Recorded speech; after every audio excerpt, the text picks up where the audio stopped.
4 seconds, Ross. Hello, fellow fantasy sports fans. Welcome to MFSN The Hub's Fantasy Football Waiver Wire Show every Monday at 8:45 p.m. Eastern, 5:45 p.m. Pacific, except not after this week because this is the last show. I this know. Is the last show. My text for you, buddy. All right, let me introduce everybody. I'm here with Casey Vlad to the Bone Scheinbold. I'm here with Ross the Boss. Go ahead and give your intro. Hi, everybody. I'm Ross the Boss. I want to talk fantasy football waiver wire with you, cowboy.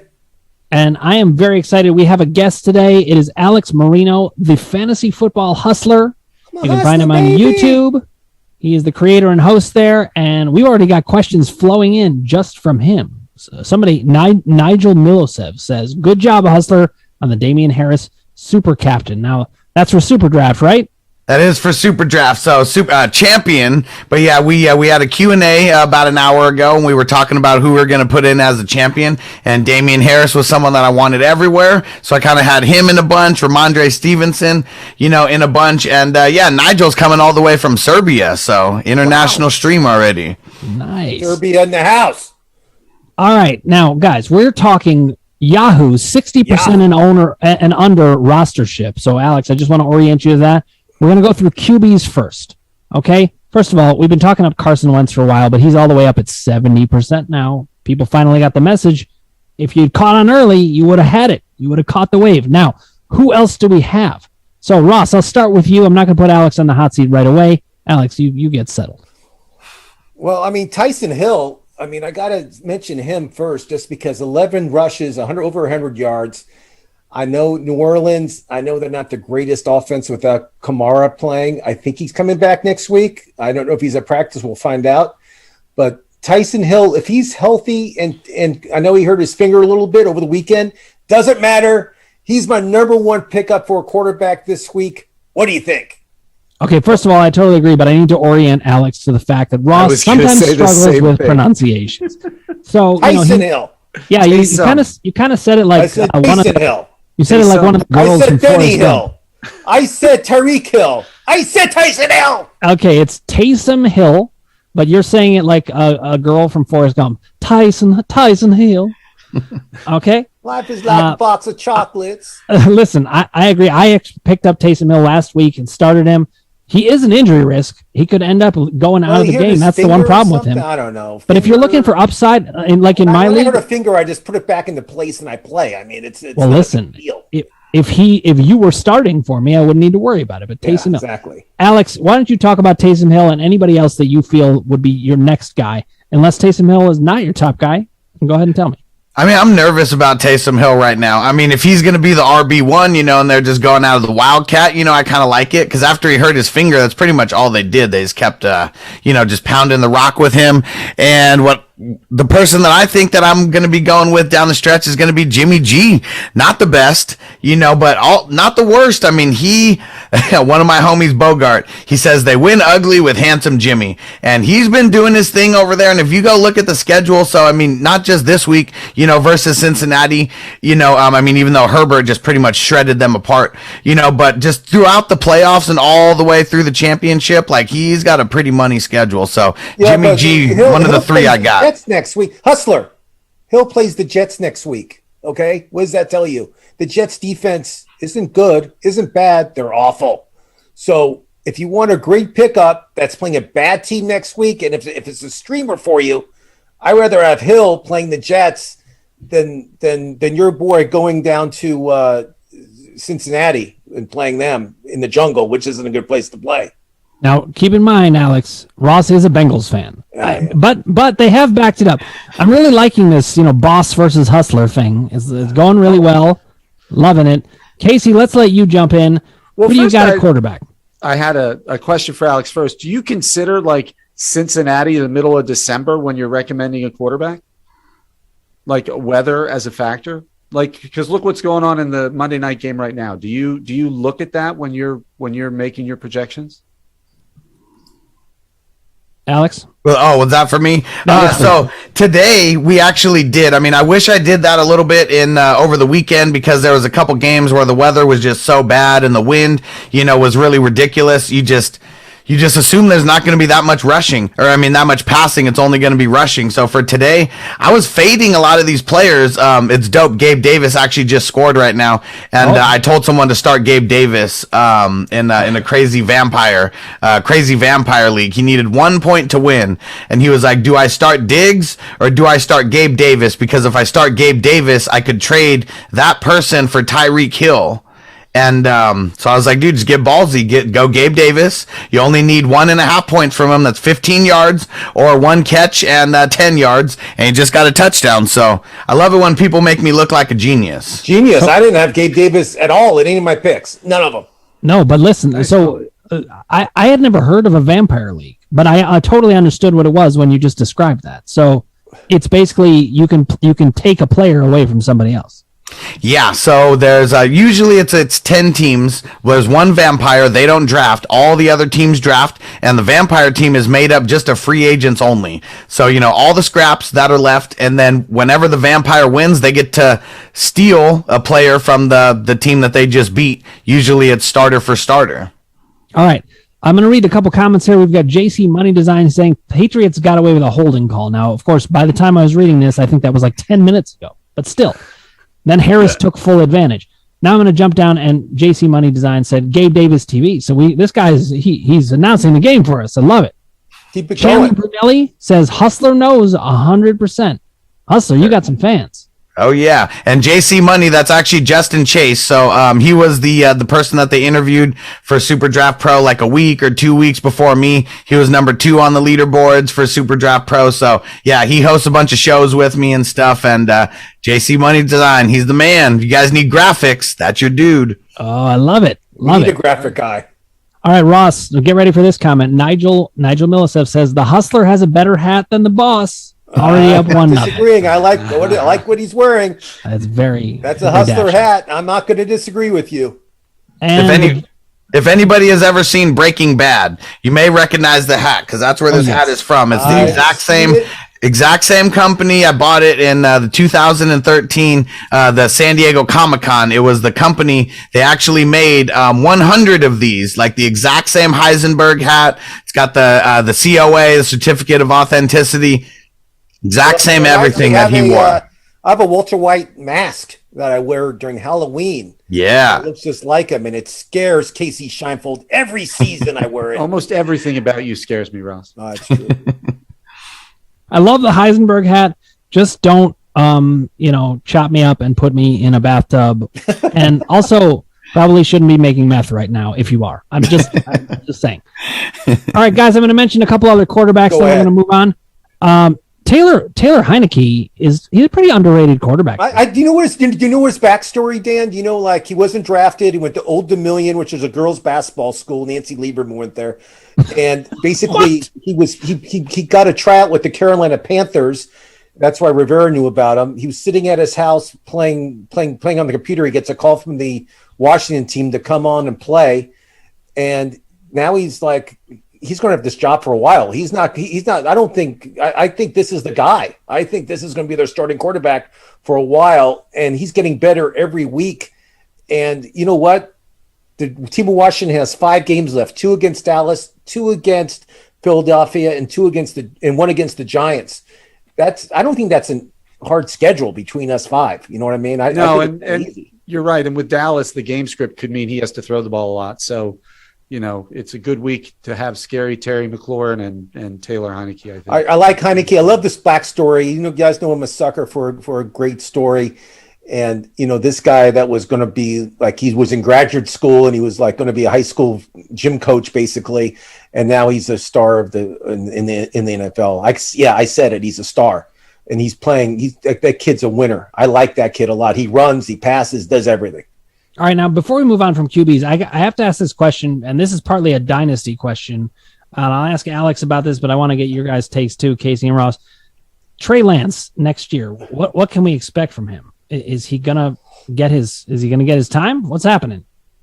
He might not even start week 1 next year. And it's all about it because Jimmy G still got the 1 more year on his contract. So, I mean, a lot of it is going to come to these offseason moves. You know, do they end up moving them? They got to trade him. We know there's going to be some teams looking for a QB. So if they move him, you know, before the draft, I'm going to say, well, obviously Lance will be the starter. But I think that Lance is so raw. Maybe they let him sit for 2 years. Yeah, I agree. If Jimmy G keeps winning and they're in the playoffs, Jimmy G's what not are they going to do? He's going to be staying in San Francisco for at least another year. All right, guys, we're going to jump to running backs, and I'm just going to make my usual comment, which is you guys should be picking up the major handcuffs. Guys are going down by injury. Alex, just so you know, and I have to brag about it, but Alexander Madison, I shouldn't even brag about it because it's so obvious. I was talking about him for literally the entire season, and now he is making a huge difference on teams in their playoff push and in the playoffs. Chuba Hubbard is another guy that I talked up the whole time. So, you know, if there's anybody out there, we should mention them in this segment. But Casey, I'll start with you on running backs. Who would be your top pickup that you see out there? Running back under 60% is so thin at running back. You know, I was looking honestly, you know, for weeks I was saying, you know, my guy was Boston Scott for 5 or 6 weeks ago, and he was really like trending in the right direction, doing a great job, making me look really smart. Got sick this past week, but they said he was active, so I was still pumped about him again. And suddenly he gets 0 carries in the game yesterday. And Kenneth Gainwell showed up, and suddenly he got 12 carries for 54 yards and a touchdown.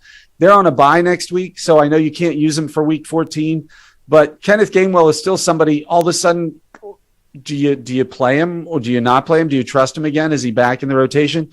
But I guess my you know, what was it? What did he get last week? Was it Tevin Coleman for the Jets? Suddenly got a lot of playing time, and he's a regular now with Michael Carter being out for the rest of the year. So Tevin Coleman might be my top pickup coming in, but New Orleans is such a tough run defense. I don't feel really confident with any of the running backs who are under 60% owned. All right, well, we're going to pause on running backs anyway, and I want to jump back to quarterbacks because we're getting some comments that I want to read.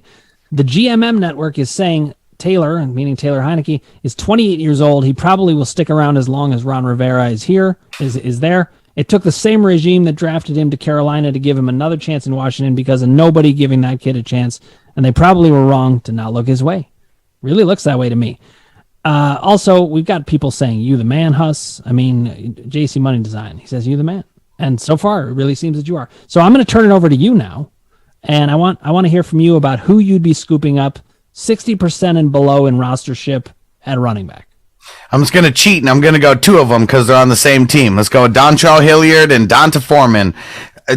We got nobody there as long as Derrick Henry is out. You know, they're going to keep splitting it between these guys. I mean, both pretty solid, you know, with their workload. I mean, Dontrell, he breaks off that, I think it was like a 35-yarder, 39-yarder, something like that for a touchdown. And Donta Foreman got all the work, you know, on the ground as well. I think he got close to 20 touches total. That's going to be their formula for success is literally ground and pound. There's going to have to do it with both of these guys, and I think both can be viable flex plays, and you got Jacksonville. What more do you want out of a matchup? Yeah, you know, also, if you happen to have 2 roster spots, scoop them both up. Let it see how it plays out. Maybe one of them runs away with it, and you've got somebody with a really good job there. I think you scoop them both up. Ross, who else would you add to the picture? I thought the same thing. I was going to ask the Hustler, out of those 2, which one would you only pick up one? Which one do you like, Hilliard or Foreman? I think I like the upside a little bit more of Hilliard. He just looked a little bit more elusive with the ball. I mean, guys who get high volume and they're low efficiency, I mean, it kind of sucks. I would rather have the guy getting lower volume and being higher efficiency. I mean, just because those are the guys who maybe they get on a roll and maybe they just get played a little bit more, you know, down the stretch. So I would rather have a guy like that who can take the top off. Well, top off a bad defense. Nothing that, you know, Hilliard still is who he is. Before the break, they were on bye week this week. The week before, both of them had over 100 yards against New England, who's a pretty good defense, excuse me. So, I mean, both these guys are both capable. I just don't know who to pick up because they're both available in my league, but I guess I'll go with Hilliard, who you're saying, and that's a good idea. The only other guy I like, he's playing tonight, is Matt Breida. He catches, he runs, he's the X factor, I believe, for Buffalo. I feel he's the guy that's going to get a lot of playing time. I think they gave up on Zach Moss. I think he's in the doghouse. I don't know. Yeah, how far Singletary and Moss have fallen in terms of. I think Singletary will play at least in the third and fourth quarter. We'll see some Singletary, but this Matt Breida guy, when he gets the ball, he runs hard and it's downhill. And Buffalo loves to run the ball, especially in the cold weather. So I think he's a pretty good pickup. Again, you're not going to win your league with him, but he's not going to hurt you. All right, now I'm going to jump back for a sec because this is going back to the Heisenberg principle. We have a comment about, and I don't know if this was a deliberate joke or somebody was talking into their phone and it typed out in a hilarious way, but it's meth and feta means is one hell of a drug. So I was that's my buddy Bogart from the GMM network. He's also a coach on Super Draft. Nice. Okay, we've got a lot of knowledgeable guys in the house tonight. It's fun to see. Guys, anybody that you'd add? I mean, I think anybody who's behind Saquon Barkley is somebody you may want to have on your bench. I'm not saying to cut somebody good for him, but what's Devonte Booker's status at this point, Casey? You're a Giants fan. Oh, look, I'm a Giants fan who's so disgruntled with the Giants. You could put Barry Sanders behind that offensive line in his prime, and I wouldn't have too much faith in him. That's the issue with the Giants is they don't have a quarterback who can at least take any of the pressure off the running game, and they don't have a guard or a tackle who can hold up a block long enough to open a hole for a running back. So I don't trust any Giant. All right, listen, I'm going to say one that's going to be probably an unpopular pick here. I am aware that the Colts are on bye, but if you scoop up Naim Heinz for your playoff run, he could pay off a lot. You could do a lot worse than holding a roster spot for him. And listen, one thing I like to do is you can see how games play out. Maybe somebody doesn't do anything. You have Matt Breida, he doesn't do anything, and then you see how it plays out and cut him for Naim Heinz, who's still going to be available because he's on bye, so he'll be a free agent in most leagues. He's a good guy to scoop up. All right, guys. If you haven't already, click subscribe, ring the bell for notifications, hit like if you like what you're hearing, and put your comments below. We love to talk fantasy sports with you, whether it's our fans or the Hustlers fans. We'd love to talk to you. We also have our rankings available each Wednesday at www.mfsn.tv, so look for them there. We'll get the rankings up as soon as we can. Guys, let's turn to wide receivers. Ross, I'm going to return to you. You give me your top wide receiver, 60% and under in there. So my producer just sent me a thing in my earpiece. Adam Thiemann, how do you say it? Thiemann, thank you. The great receiver for the Minnesota Vikings. He has a high ankle sprain. That's a horrible injury. We know in any sport. It sounds, it's just a sprain. High ankle sprain is a little different. That's a few weeks you're not playing football because you got to do cuts. It's a whole ordeal. So CJ Osborne is their other receiver, and he'll be in the mix a lot, I believe, for Minnesota. He's only 4% owned. So what I'm telling you is for your playoff run, this guy's going to get a lot of targets. I suggest you pick him up. You listen to Boss. I know what I'm talking about. CJ Osborne, my number one pickup and wide receiver for the week. All right, I'm gonna challenge Alex a little bit and come to him last because I want to see his deep position. But really quick, it's KJ Osborne. I was gonna say we're gonna correct that. I promise. Right, I came in my own writing, guys. Listen, Alex, this is one of the perks of working with Ross. You never know what he's gonna say. I always say I like to have fun. Got to keep everyone on their toes. I mean, if it was me, I'd say I just mess up names on purpose to see if you guys catch it. That's what Ross very said. Smart. Ross, are you taking notes? I'm taking. He pronounced my name wrong for the first 6 months. So that's right. I called him Jim Cassius. I called him. All right, Case, who do you got? I got two guys. Obviously, the cover of our waiver wire this week is Russell Gage in Atlanta, with their wide receiver situation being not very consistent, and with Calvin Ridley being out for what seems like the year now at this point. He's getting a bunch of targets. He got 12 this last week. Between he and Pitts and Patterson, those are the only kind of offensive options for Matt Ryan. And the other guy is the Egyptian god himself, Amon-Ra St. Brown in Detroit. He got 12 targets this week, caught that kind of feel-good touchdown at the end of the game against Minnesota to give them their first win of the year. You'd think they won the Super Bowl the way they all reacted. It was fun to watch. He seems to have some chemistry all of a sudden with Goff. And if you're getting 12 targets, I look at volume in that case. You don't want a guy who's getting only 3 or 4 targets a game. If he's getting double digits in targets like he did last week, if he catches a bunch of them, he's going to be productive. So those are the two guys I would look at. All right, I like it. I'm going to swing it to you now, Alex. Who do you got? Oh, wait, we have some comments on KJ Osborne. Somebody was saying KJ Bud to Ross, but KJ Osborne, dude has glue for hands. Is that true, Alex? Is he like that? I mean, every time I've seen him playing out there, I mean, if it touches his hands, he don't drop it. It's like that scene from The Replacements where they put the stickum on and we all know Justin Jefferson's going to be double teamed, and Osborne's going to get a lot of the targets. So we'll see what happens. Oh yeah. And so if you guys didn't hear the news, Deontay Harris, he's getting his 3-game suspension I saw for that. the Saints. So one of my big pickups this week is going to be Traequan Smith and going up against the Jets. I'm gonna listen to you. I'll put the waiver wire request in on that today. All right, Alex, let me ask you this, though. Would you rather have Traequan Smith or Marquez Callaway, who's also actually under 60%? I mean, see, Marquez Callaway, it seems like he's getting like the best coverage, on every single game. So I just feel like I mean all these guys are pretty boom bust, but Ty Montgomery in that list too. For sure. Yeah, definitely. And I mean, guy like Traquan, who was more on the, probably going with the second team, and Tayson Hill and Simeon, he's probably got better rapport with those guys than Callaway does. Cause I mean, Callaway's been like on the first team. I mean, pretty much the whole year. Right. He just doesn't get targets. Callaway is never gets enough targets for me as a receiver. I had him on my team. I waved his ass. And now I just heard from my producer that Keenan Allen is on the COVID list.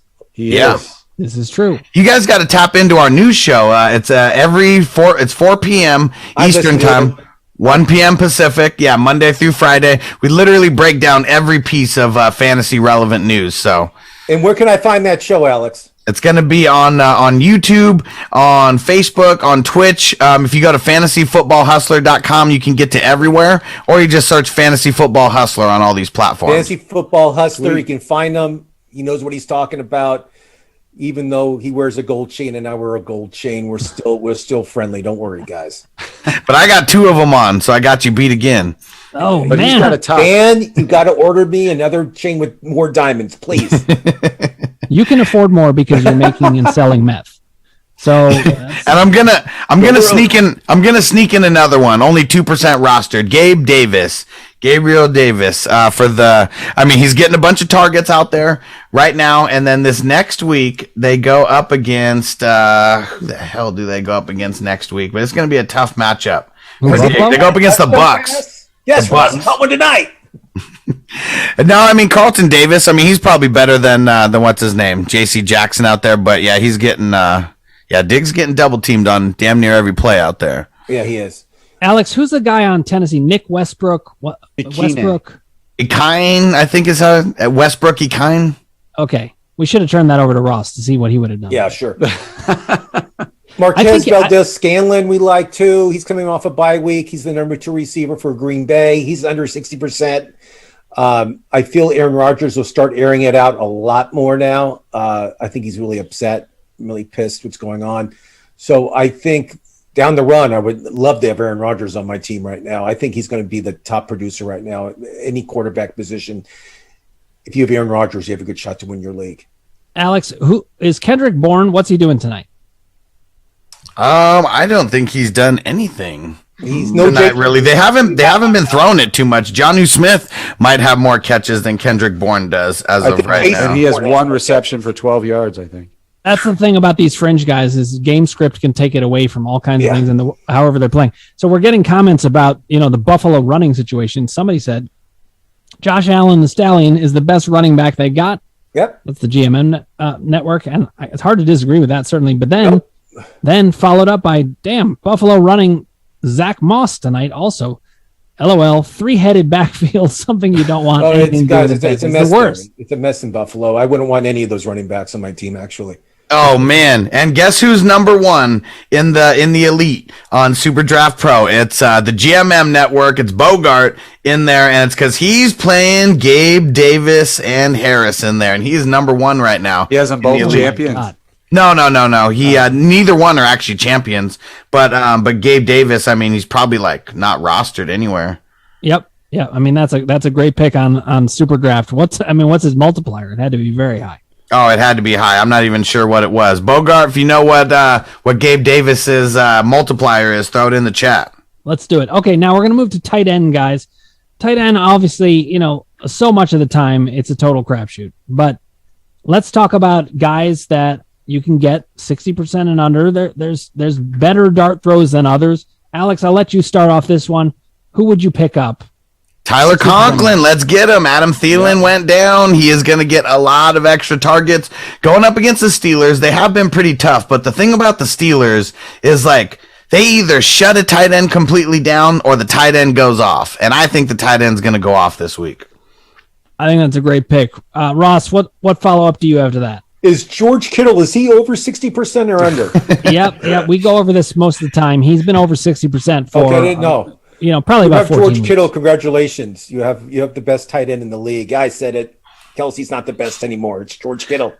So if you drafted Kelsey in the first 2 rounds, which I said not to do, hopefully you didn't do that because you're not doing well right now. I gotta stop you there, Yes, Ross. That is not a boss comment. He's only had 3 bad games on the entire season. For the first 5 weeks of the season, he said George Kittle was the most overrated tight end in fantasy. George Kittle is the most offensive tight end right now in the past few weeks. Kelsey is not playing up to last year at all. Hill, I'm happy I don't have him either. That's an embarrassment too. And Mahomes, the whole Kansas City team's an embarrassment except for the defense. Ross, your relationship with George Kittle is like a relationship in middle school. Horrible. Like, break up and then back together. His relationship with the truth. But Kelsey has had 1 game underneath double-digit points. Like 1 game under if you play in a 1.0 PPR league. That's it. Just 1 game underneath double-digit points. He's playing like a second round or late first round pick. You feel Alex, I drafted Kelsey in the first round, and I'm not sorry about it. Me neither, because guess what? CMC got drafted in the first. Derrick Henry got drafted in the first. I mean, we could go down the list of everybody. I mean, yeah. And meanwhile, Kelsey's such a difference maker at tight end compared to, he hasn't done as well as previous seasons, but he's still really great. So fine. As you might expect, I'm saying if I had a choice between Kelsey or Kittle, I would pick Kittle. It's that easy. I understand. How many games did Kittle miss so far, though? 7, 8, 9. Doesn't matter. I don't care if he missed every game till last week. Doesn't matter. Playoffs. But is George Brittle going to show up, or is it going to be Kittle? Oh, nice. Did you guys watch any of that 49er game yesterday? I watched. I had softball. I came back from softball. I watched the Niner game. I was on Red Zone, and he gets the ball like 70% of the time on that offense. It's unbelievable much they throw to the guy, and he catches everything. I mean, wasn't that because Debo's out? Yeah. Once Debo's back in, his volume will go down some. I think that's likely to be the case. But hey, I love how much you love him. Case, let's turn it to you. Tight end, who you got? I think Conklin's a great pick. By the way, he was 9% last week. Conklin was my top pick.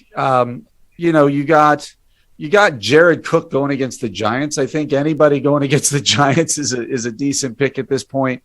But tight end is thin. Cole Kmet against Green Bay. I think Chicago's going to have to throw the ball a lot. Cole Kmet has kind of shown a little bit of rapport with both quarterbacks. And is clearly the top tight end in Chicago right now. So those are 2 guys I would look at. It's pretty abysmal at that point. I'm like looking at him like, is Gerald Everett worth it? And I'm like, let me check him out. Oh, he got 7 yards last week. This is the kind of thing you're dealing with at this point in the season. And he fumbled the ball at the goal line too. Remember that? He's not your pickup, but don't pick up that loser. No way. I mean, another guy I like, he plays for, is Evan Ingram, I guess.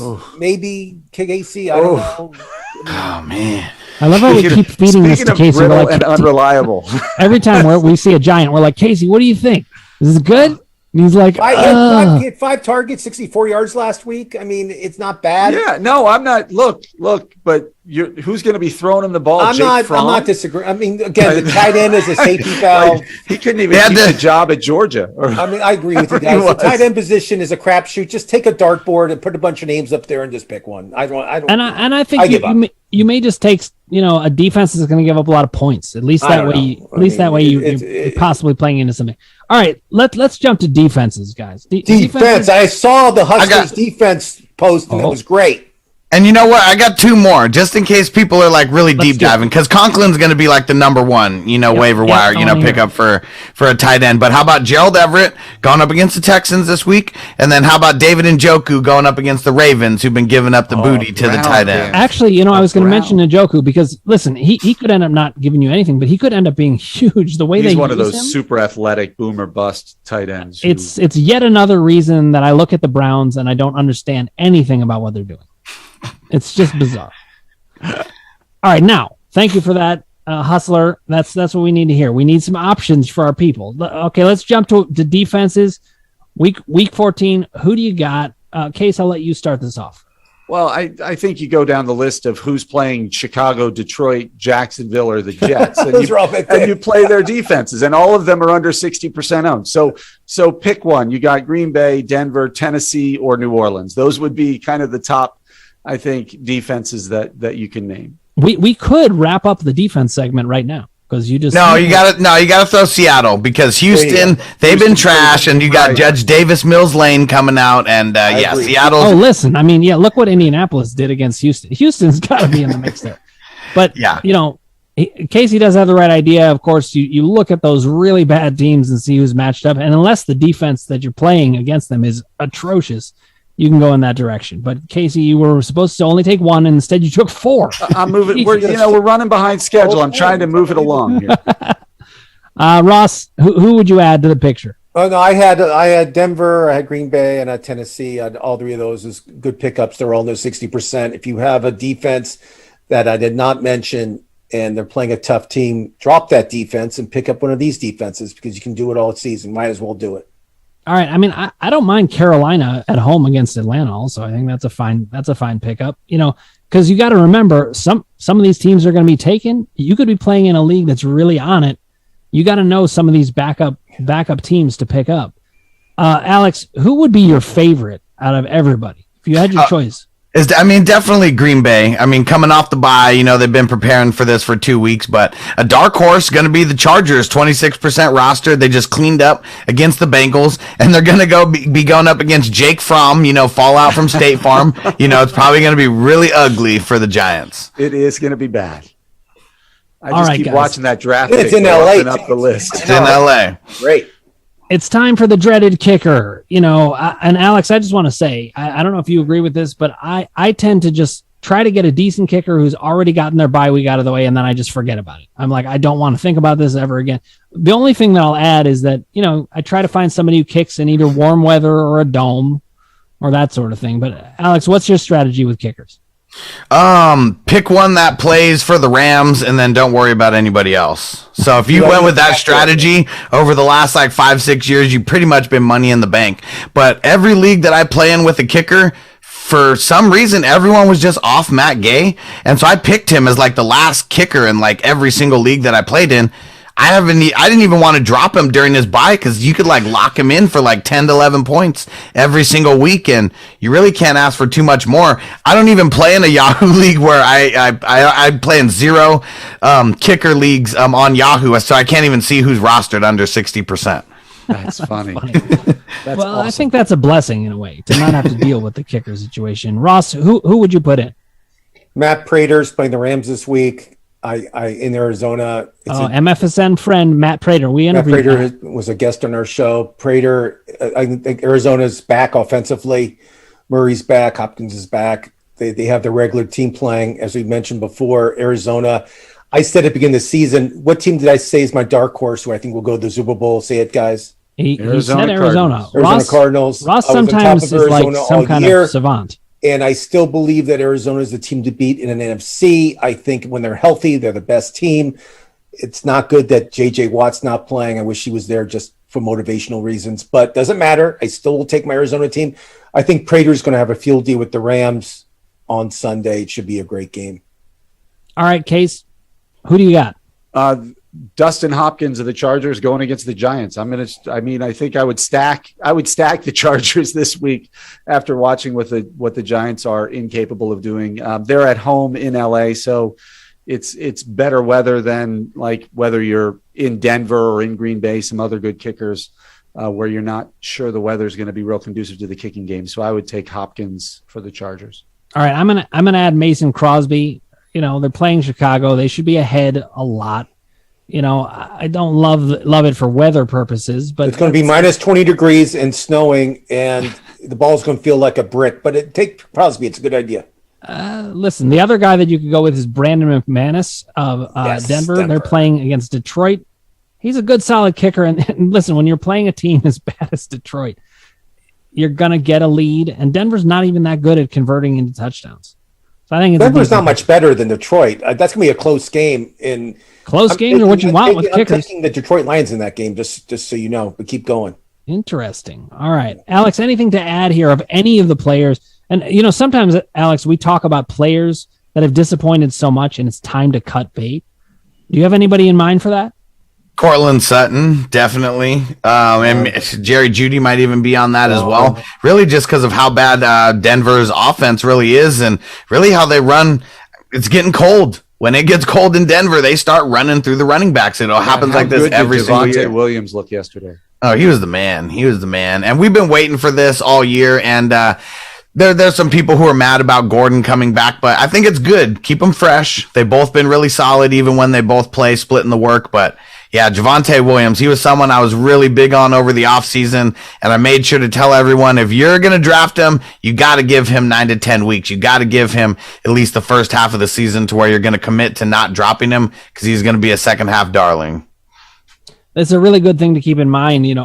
Rookie wide receivers, it's always that way. They're never going to be very good at the beginning, but they really can be by the end of the year. But people forget that can happen with the rookie running backs too. They always expect the rookie running backs to just come in and be beasts right away, which actually sometimes they do. That absolutely happens.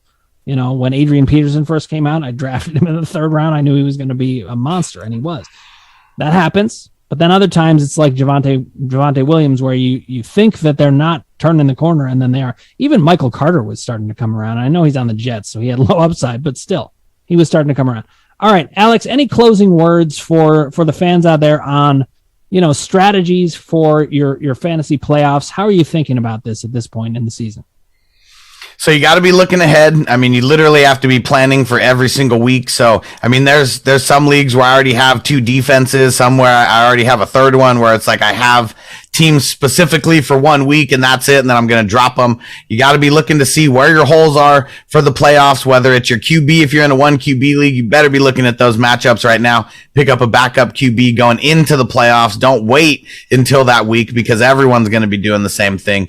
You got to play defense as much as you play offense in fantasy football. You got to look at your opponent's matchup. You got to be looking to steal away players that they need. Like in one league, this week, we play in a super flex league. The guy that I'm going up against, he only had 1 QB. So I made sure to pick up a couple starting QBs that like Gardner Minshew, Mike Glennon. I picked them up just so he couldn't play them, like no matter what. And, you got to be willing to make moves like that. Don't rest on your laurels because I've lost championships thinking that I'm riding with this team because they got me here. Doesn't work like that. Yeah, listen, you take every advantage you can get. I totally agree with that. You don't want to save a roster spot when you could actually prevent a guy from being able to play a second quarterback in a superflex league or having to play a terrible defense or something like that. I totally agree with the idea of getting ahead of the curve also. If you're looking ahead at your schedule and it looks like you're going to make the playoffs, look at the defenses and see who they match up. Snag them now.